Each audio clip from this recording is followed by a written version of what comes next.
I always get a little bit of a heart attack watching that roll-in video from this series. Do you guys get that too? Yes. I hated doing finger paint with kids when I worked at the daycare. Yeah. Well, hey, peace, friends. I'm Pastor Tom Arthur from Sycamore Creek Church in Lansing, Michigan, and I'm here with Pastor Mark Opperly and Gretchen Williams, one of our office manager, and she does a lot of different things besides just office managing. She preaches as well. How many of you have an office manager who can preach? Probably you might be the only one. So, hey, we are so glad that you are here today. I see several people who are joining us. Paul McWilson, glad you're with us. Tanya Olson, thanks for joining in. If you're out there, we would love for you to just comment. Let us know that you are here with us. And Amalia's there with Tanya as well. So we especially want to spend some time here kind of taking stock of this series as a whole. This is our Backstage Pass moment where we take some time to just reflect on the series as a whole. What questions remain? What were kind of high points for us? You know, probably after 5 weeks, the mess of your life is not resolved. So what questions do you still have? We would love to chat with you about that. So give us a shout out. Make sure you share this out. This is just a really simple way to let people know what's going on, and subscribe to the various pages that you're watching this on. So, hey, Mark, I'm going to pitch this question to you here to kick it off. If there's one big thing to get out of this series, what was it? Or what's the big idea of the series? Oh, I get to answer this question, huh? Yeah, I like giving this to you. Okay. Well, there's a number of different ways you could go with this, but I think in general, the idea of messiness of life really resonated with people. And so that's sort of the problem that we wrestled with throughout the whole series, beginning with Easter and then extending to all these different relationships that we have. Life is just really messy, and a part of that is the relationships that we have are messy. And what we looked for this last year. Yes, particularly this past year. So what we looked for throughout this whole series was, how do you find God's blessing in the midst of the messiness that is life, and particularly that is relationships with other people? I think any of us who have ever interacted with anyone else recognizes the difficulty and the mess that can come from that. And so throughout this series, we found God's blessing in the midst of that. Well, and I think sometimes people ask the question, does God bless the mess? If I'm a mess, is God going to be okay with that? Yeah.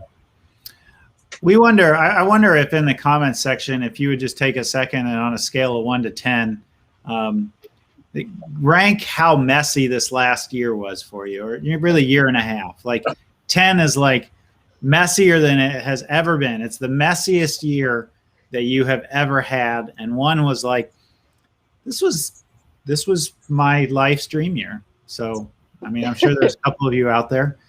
So life's dream year. Yeah. That would be you, Tom. Well, I did have a really good year. I don't know. I wouldn't rank it a 1 because I've got like foot issues and, I also, there's stresses that came along with being the pastor. But as far as my home life, I'd rank it like a 2 or a 3 maybe. Wow. I'm going to go 11. 11? Yes. We'll just take this here and burn. I had other messes happening parallel to COVID. Yeah, like things that were unrelated. You went through a divorce this last year. Yes, it's crazy. COVID is, I mean, that I can't imagine a divorce being great anytime. Yeah. But during COVID is like extra hard. Compounded, yes. Paul says it's been an 8 for him. Throughout this series, life is messy, and COVID has made it even more messy. So navigating relationships, the things we've talked about, family, marriage, parenting, all of it is challenging. And then you added in COVID, and it made it that much more difficult and more messy this past year. Yeah. Paul is like me. He's a people person. So this sucks for him because he's just like, I want to see my friends. Yeah.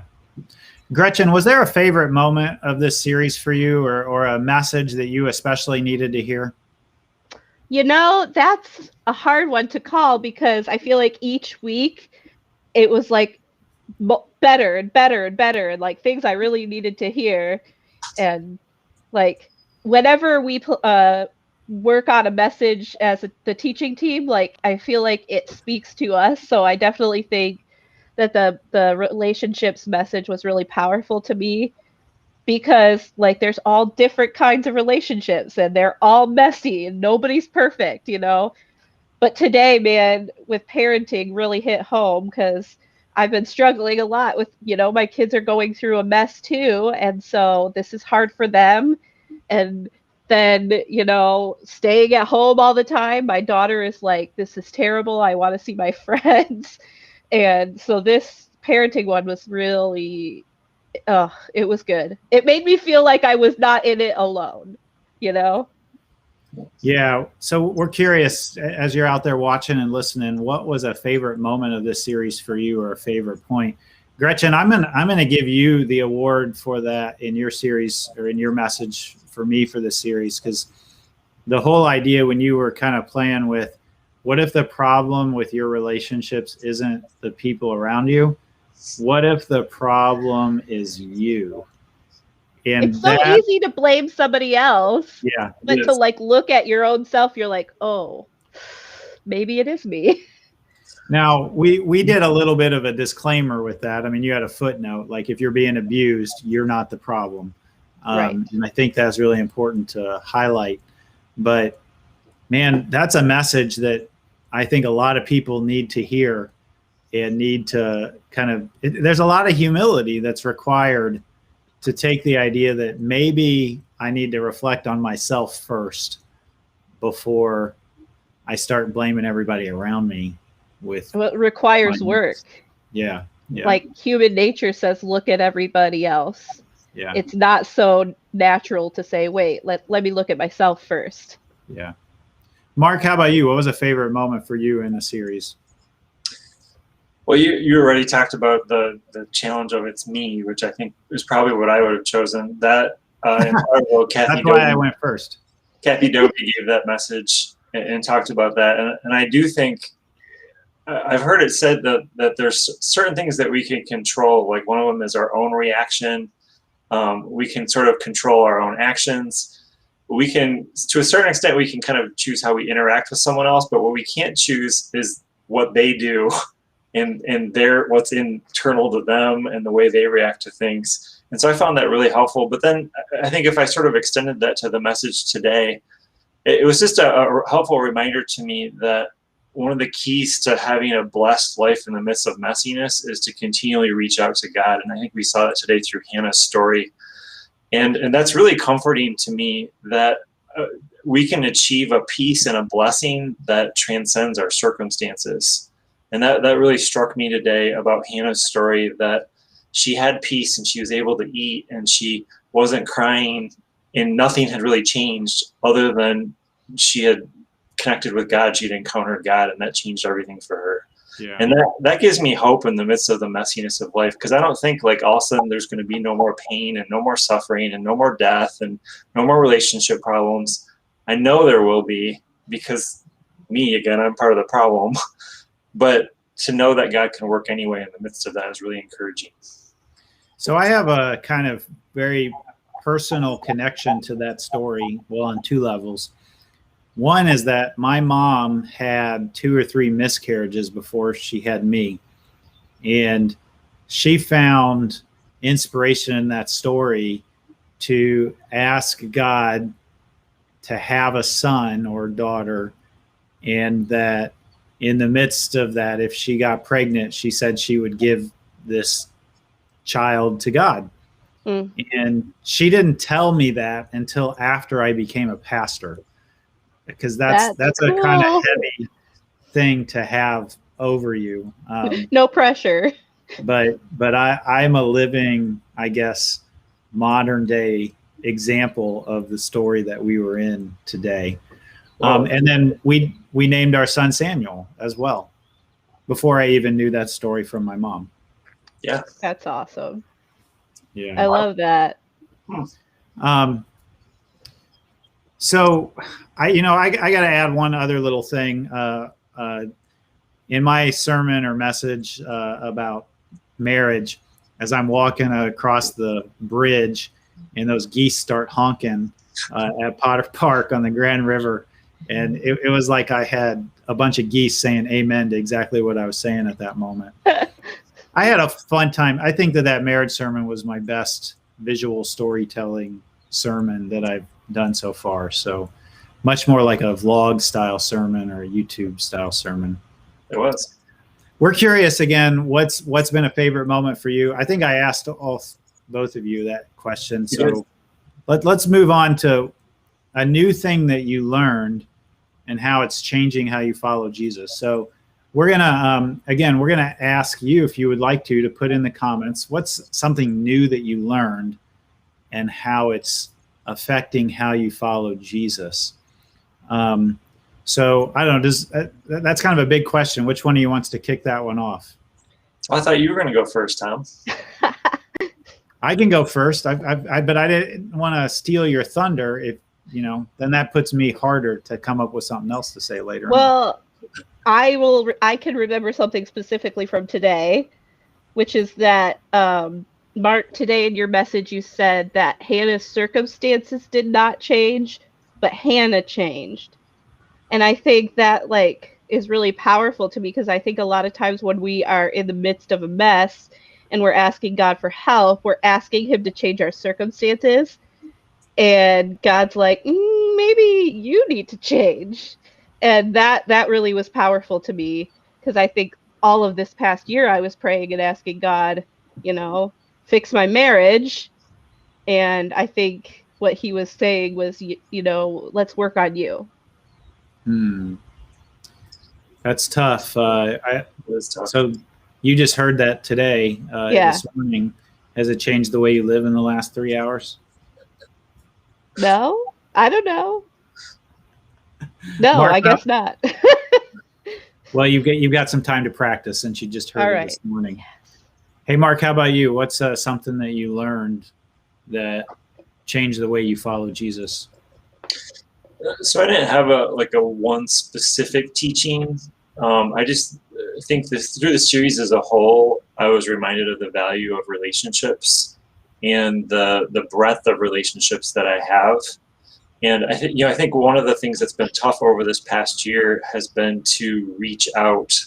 And it seems like with the pandemic, relationships have taken more effort to make work, because you just don't have the casual contact that you might usually have. Gathering is always trickier with COVID to navigate. Online stuff is helpful, but not always perfect. And talking about the blessing and the messiness of relationships has just reminded me of how important a lot of the relationships that I have are, including my family and my marriage and my kids, and things like that. And so it has encouraged me to work on those relationships, and that finding blessing in the messiness of relationships doesn't happen by accident, by you just sort of wandering around through life. It happens through intentionally pursuing relationships and growing and developing them and experiencing the blessing through that. And so throughout this series, I've been trying to work at reaching out to people and contacting people and continuing to cultivate those relationships that are meaningful to me. This year, I think, has been an amplifier of whatever existed. If it was good, it amplified the good. If it was bad, it amplified the bad. And Mark, I think pertinent to what you're just talking about, the state of our relationships was amplified. So if your relationships, your friendships weren't very strong or weren't very deep, it was, you have had a very isolating year. But if your relationships were deep and strong, then this year has shown just how important those are, because you've had to work harder to maintain them.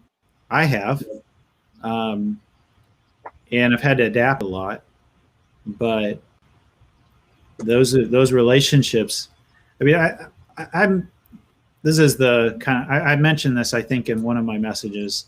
It was the Easter message, that while my personal life has actually this year through the pandemic has made it better, my pace just slowed way down. Pastors run really fast. I think I've run really hard. Like the resistance has been harder, but the speed has been slower. But at home, the pace change has been really, really good for me and my family and as an introvert. But I'll tell you what, there's so many messes when you're a pastor of a church, people's messes become your mess. And I don't mean that I take responsibility for those messes. It's just that I care about people when they're in mess. Gretchen, you went through a divorce this past year. I felt that. I cared about it, and tried to do my best to support you. But this last year, there have been more pastoral care things like that than in the last 11 years total of my life as a pastor. People's lives are just falling apart, and those relationships. One thing I've noticed is it does seem like at times when somebody's really struggling, the lack of relationships or communal discernment, somebody in that mix doesn't have much. They don't have a set of friends that the decisions they're making are being reflected back to them, or that they're seeking wisdom from a broader group of people. And if you didn't have that, it just shrunk. So I don't know, Mark, that was all me just riffing on what you. Yeah, and I think as you were riffing, Tommy, I was thinking that some people, you can be in a very frustrated, hurt place right now. And the challenge, I think, is to how can you take a small step toward building the community that you need around you? Yeah. Because that doesn't get built overnight. And what the pandemic may have revealed for some of us is, like you said, the richness or the poorness of relationships. You don't get to either place overnight. It takes time to grow and develop those relationships. And I would just encourage people that if you're not satisfied with where your relationships are, don't beat yourself up. Take a small step and work on one relationship. Grow that relationship. Take a small step in another relationship. A relationship network is not built overnight, and it is possible to grow one, but it takes time. Yeah. I think kind of bouncing off of what you just said, something that the pandemic has revealed to me is the importance of transparency in relationships. I've dealt pretty much my whole life with this mental block of getting myself to leave the house. I always find reasons to not. If somebody's having a party, I'm like, it'd be so much easier to just stay home and whatever. I'd have to find a babysitter, all these things. And once I get out of the house and go, it's always a good time.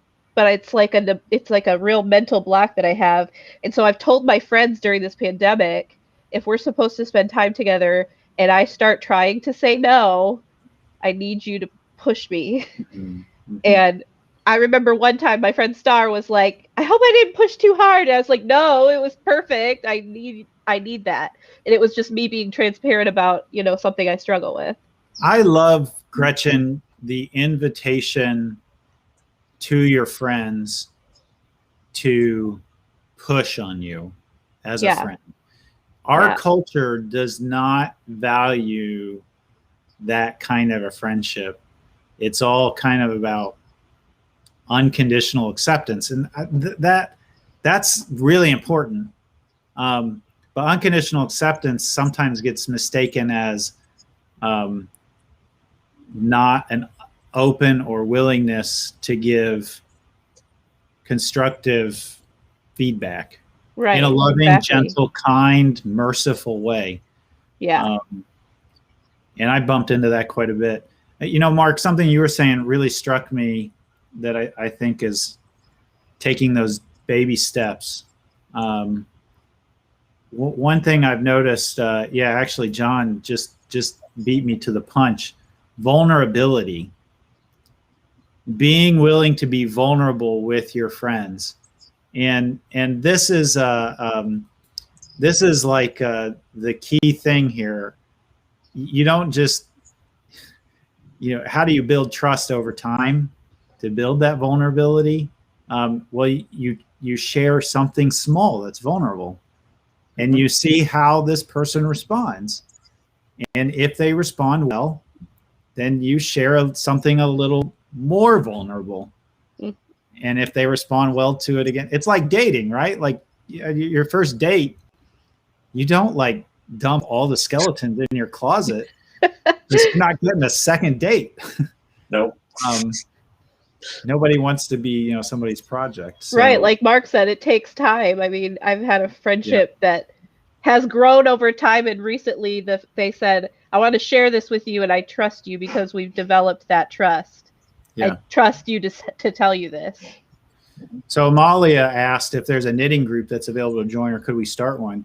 And this is a great timing because next week we are starting to advertise our summer small groups. Group link.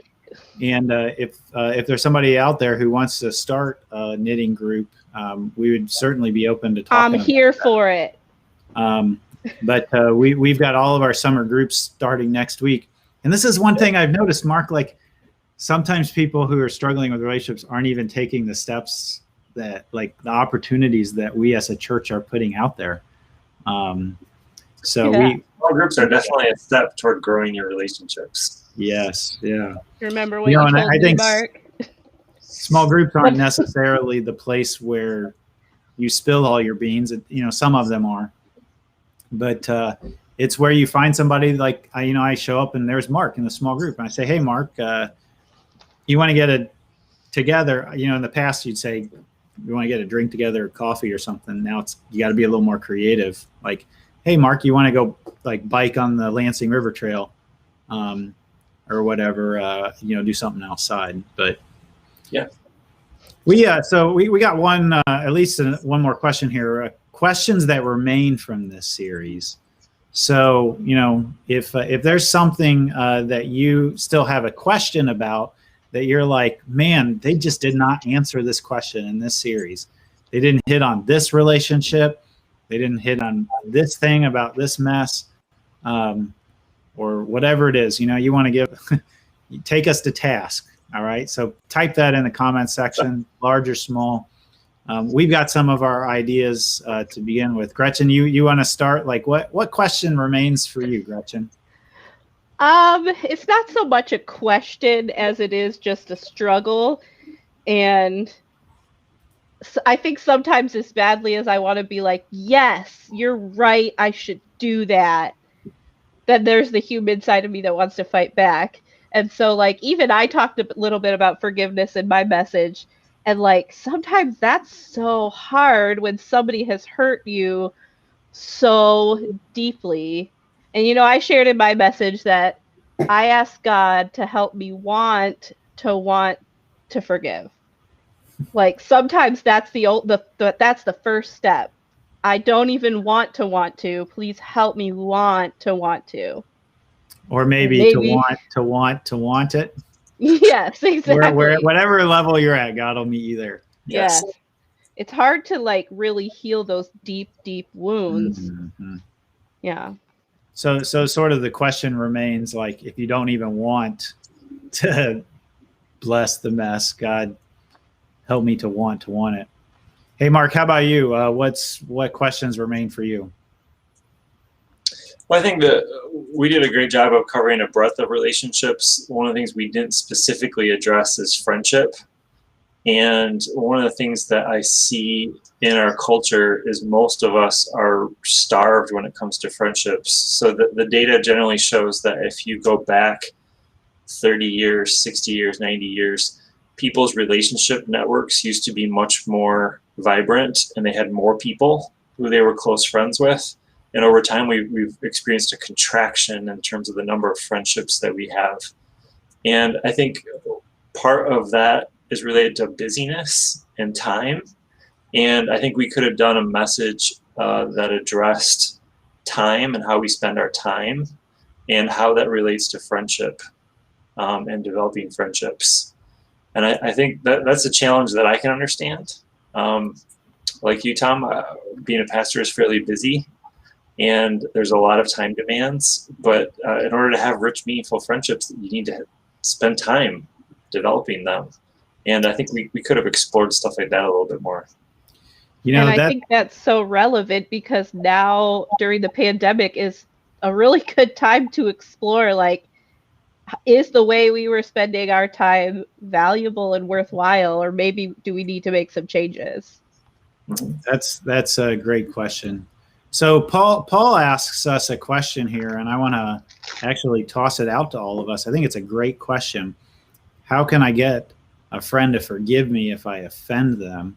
So, this is like coming at the forgiveness from another angle. One of you want to try to answer that question or give some direction to it? I'm happy to take a stab at it. I think, the challenge with forgiveness is there's a lot of different dimensions to forgiveness. And really the only dimension that I can control is my side of forgiveness. And if I've done something to offend someone, I can apologize. I can be very specific in what I did and how I regret it and how I will not do it again in the future. Like, I'm sorry for doing blank, whatever it is, and I will not do that again to the best of my ability. At that point, though, you can't really make someone forgive you. And so, again, other than I think controlling your side and being truly repentant, I would say the added dimension of that, of course, is to be repentant before God as well. We should repent both before God and before the person we've offended. At that point, though, you can't make someone forgive you. That takes time. Well, and to add to that, this Black Lives Matter white allyship training run by the local Black Lives Matter here in Lansing, and it's a group about accountability. This is like the Black Lives Matter version of a small group, and I've been absolutely fascinated. This last session, basically, they defined accountability the way that we talk about kind of forgiveness and repentance. That first of all, you admit it, you make an apology, you do the work to understand the harm that you've done, and then you do the work to try to not make it happen again. And I was like, that'll preach. Like, that's what we preach, right? Like, and it's not transactional in the sense that the person necessarily forgives you. It's the accountability is you giving a true account of yourself. And I think you're right. That the beginning of that was to admit it, because I've had people apologize to me and say, I'm sorry if I hurt you. And that to me is like not admitting the actual action. It's like, even if you didn't intend to hurt me, I'm hurt. That's what happened, And then another thing is, like, I'm learning a lot about parenting from Star, being so close to Star, Lalone, and David. And one of the things she does with her girls when they get upset with each other is the one who was the offender, she has them apologize and say, how can I help you feel better? And I'm like, grown-ups need to do that, How can I help you feel better? How can I help this situation get better, And I love that. Something that you just said that was kind of a throwaway, or if you didn't, I just want to pause on it because it could be a simple throwaway, was you said you're learning a lot because you're spending time around Star. That's like Mark was talking about in our culture, the shrinking of relationships. And you've expanded this relationship with Star and David and actually seeing them parent. And so few people have like someone else, like a healthy friendship where they can reflect together on that. So that was really cool. I didn't want to pass up that. Yeah, for sure. Kind of moment. Well, hey, we've kind of come to the end of our Backstage Pass. We're so grateful that you all have hung out here for 30 minutes with us as we've continued this conversation about blessing this mess. we want to just point you to the series. We do these, so we're doing these Backstage Passes now. We used to call them After Party, but we just changed the name to Backstage Pass Q&A. And we do these on the last week of the series to just take stock of the series as a whole. And in the midst of it, then we start a new series next week. So we always want to kind of point to the next series. So Mark, we've got coming up this new series. It's called How Sweet the Sound. It is. And to talk to me or talk to our group who are watching about, what can they expect from the series, what it's about, what's the big point of it? Music. I'm so excited about this. We're going to be talking about some of the great songs of our faith and what they teach us about our faith. There's certain songs that are really evocative for us, and so we're going to be talking about some hymns throughout this series that are classics that help point us to God. And one of the things I'm really excited about is we're going to culminate that series on May 30 by having a live worship service outside at Woldemar. And so I don't know if you talked, Tom, about whether we'll have an after party, but I think the after party will be at Woldemar at the end of that series. Yeah. And we'll get a chance to hear a lot of those songs too throughout the series, which I'm really excited about too. Wow. Yeah. Yeah, I think this is about songs that have stood the test of time. Yeah. And kind of the deep history behind those songs. They weren't written in a vacuum. There's usually a story to each one. And I'm super pumped too about that, Mark, that last one at Woldemar, because we're going to do like 75% music, because everybody's starved for live music right now. Yeah. Do 75% music outside at Woldemar Nature Center behind the barn, and like 25% preaching. So it's going to be a live music extravaganza.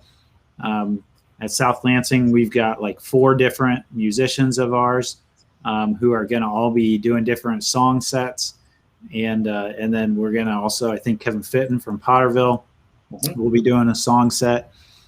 It's going to be spectacular, and then bring some food to have an outdoor lunch afterwards, and just hang out at the Nature Center. I mean, yay. Lord willing, and it doesn't, we'd love to have a day like today, right? It'd be amazing. Yeah. All right. Well, hey, I think we're going to go out with the Backstage Pass. We are so grateful for each of you being here with us.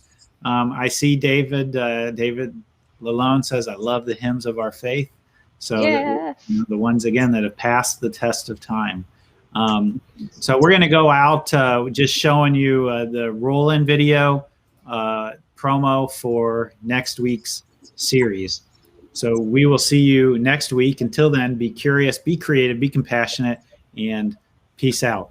Peace out.